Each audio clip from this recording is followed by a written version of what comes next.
சிம்ம ராசிக்காரங்களுக்கு இது நாள் வரைக்கும் வந்திருக்கக்கூடிய பயிற்சிகள்லாம் பார்க்குறப்ப இனியாவது நல்லது நடக்குமா அப்படின்னு எதிர்பார்க்குறாங்க.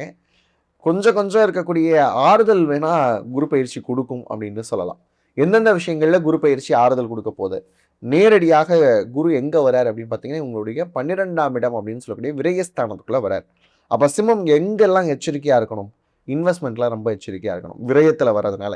வீண் விரயமா போயிரும். இப்ப நீங்க ஒரு பிசினஸ் பண்ணணும்னு நினைச்சிட்டு இறங்குறீங்க அப்படின்னா, அதிகப்படியாக இன்வெஸ்ட்மென்ட் பண்ணிட்டு அதுக்கான போட்ட முதலீடு கூட எடுக்க முடியாத அளவுக்கான சூழல குடுத்துருவாரு.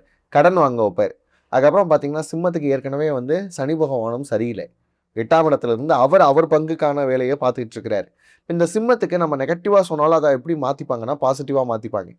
லைக் எப்படி பாசிட்டிவா மாத்திப்பாங்கன்னா, நாங்க செஞ்சு காமிக்கிறோம். நாங்க இது இல்லன்னு சொல்றோம். ப்ரூவ் பண்ணி காமிக்கிறோம் அப்படின்னு மாத்திப்பாங்க. அந்த விதமாக பார்க்குறப்ப, குரு பெயர்ச்சி 4, 6, 8 இந்த 3 இடங்கள்லயே அவருடைய பார்வை விழுகுது. குருவினுடைய பார்வை அப்படின்னு பார்க்குறப்ப, இவங்களுடைய ராசியிலிருந்து 4ஆம் இடம், அதுக்கப்புறம் வந்து பார்த்தீங்கன்னா 6ஆம் இடம், 8ஆம் இடம். விருச்சிகம், மகரம், மீனம் அப்படின்னு விழுகிறப்ப 4ஆம் இடத்துல விழுகிறப்ப ப்ராப்பர்ட்டீஸ்ல ரொம்ப கவனமா இருக்கணும். ஊருக்கே இது வரைக்கும் தெரியாது. நமக்கு மட்டும் தான் தெரியும்னு ஒரு கிரே ஷேடு இருக்கும் இல்லையா? அந்த கிரே ஷேடு மட்டும் வெளிய வராம பார்த்துக்கணும். அந்த மறைமுக ஸ்தானத்துல குருவுடைய பார்வை வரப்ப, "ஊருக்கு மறைத்திடும் உண்மைகள் யாவும் வேங்கடம் அறியுமடா" அப்படின்னு சொல்ற மாதிரி, கடவுளுக்கு தெரியும் அப்படிங்கிற மாதிரி, பளிச்சுன்னு நீங்க எத மறைக்கிறீங்களோ அத வெளிப்படுத்தி காட்டிருவாரு. அதனால சிம்ம ராசிக்காரங்க அன்எத்திக்கலான சில விஷயங்கள் இருந்தாலோ, இல்ல எக்ஸ்ட்ரா மேரிட்டல் அஃபயர் இந்த மாதிரியான விஷயங்கள்ல இருந்தாலோ, தயவு செஞ்சு இந்த குரு பயிற்சி ஆரம்பிக்கிறப்பவே விலகிருங்க.